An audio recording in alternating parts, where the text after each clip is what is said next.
कल्पना करा, लाखो वारकरी ऊन पाऊस यांची पर्वा न करता शेकडो किलोमीटर चालत आहेत.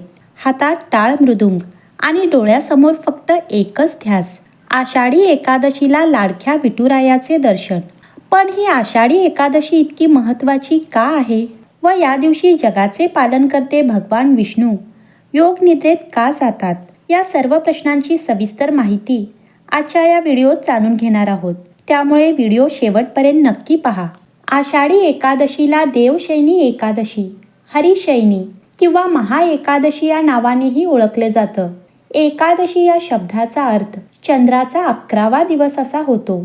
संपूर्ण भारतातील वैष्णव परंपरेत या दिवसाला अनन्यसाधारण महत्त्व आहे.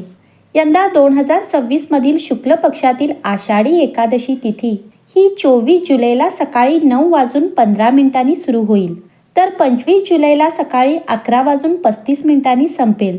उदय तिथीनुसार आषाढी एकादशी ही शनिवार 25 जुलै 2026 रोजी पाळली जाईल. तर या दिवशी पूजेसाठी ब्रह्ममुहूर्त हा रात्री 4:16 पासून ते पहाटे 4:57 असेल, तर अभिजित मुहूर्त हा दुपारी 12 वाजल्यापासून ते दुपारी 12:55 राहील. एकादशीचे पारण हे द्वादशी तिथीलाच केले जाते. द्वादशी तिथी ही रविवार 26 जुलैला दुपारी 1:58 संपेल.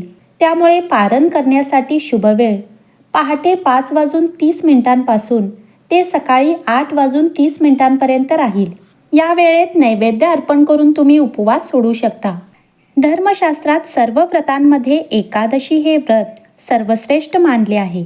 भगवान श्री विष्णूंचे कलियुगातील सगुण रूपातील अस्तित्व म्हणजेच पांडुरंगाची मूर्ती, ती केवळ एक मूर्ती नाही, तर श्री विष्णूंचा सगुण देह आहे.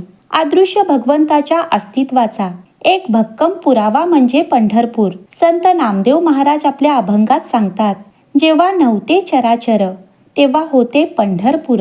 वारकरी संप्रदायाच्या मध्ये विठ्ठलाचे एकादशी दिवशी दर्शन म्हणजेच आयुष्याचे सार्थक. लाखो वारकरी वर्षानुवर्षे एकच गोष्ट सांगत आले आहेत, विठ्ठलाला सोन्या चांदीचे दागिने नकोत, पांडुरंगाला हवा आहे एक तुळशीपत्र व मनातील खरी भक्ती. जर आपल्या मनात श्रद्धा असेल तर विठ्ठल आपल्या एका हाकेलाही धावून येतो. वर्षात एकूण 24 एकादशी असतात, पण आषाढी एकादशी ही सर्वात महत्त्वाच्या एकादशींपैकी एक आहे. मान्यतेनुसार याच एकादशीपासून भगवान विष्णू 4 महिन्यांसाठी योगनिद्रेत जातात, म्हणजेच क्षीरसागरात शेषनागावर शयन करून योगनिद्रेत जातात. आषाढी एकादशीने चातुर्मासाची सुरुवात होते.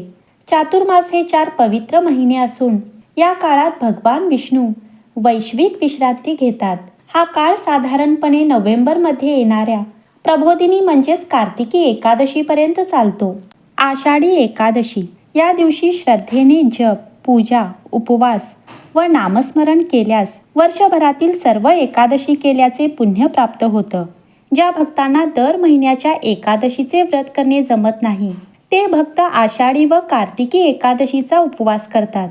या दिवशी विशेष करून पितरांच्या सद्गतीसाठी व्यंकटेश स्तोत्र, विष्णू सहस्त्रनाम, हरिपाठ तसेच भगवद्गीतेच्या 9व्या अध्यायाचे पठण केले जाते.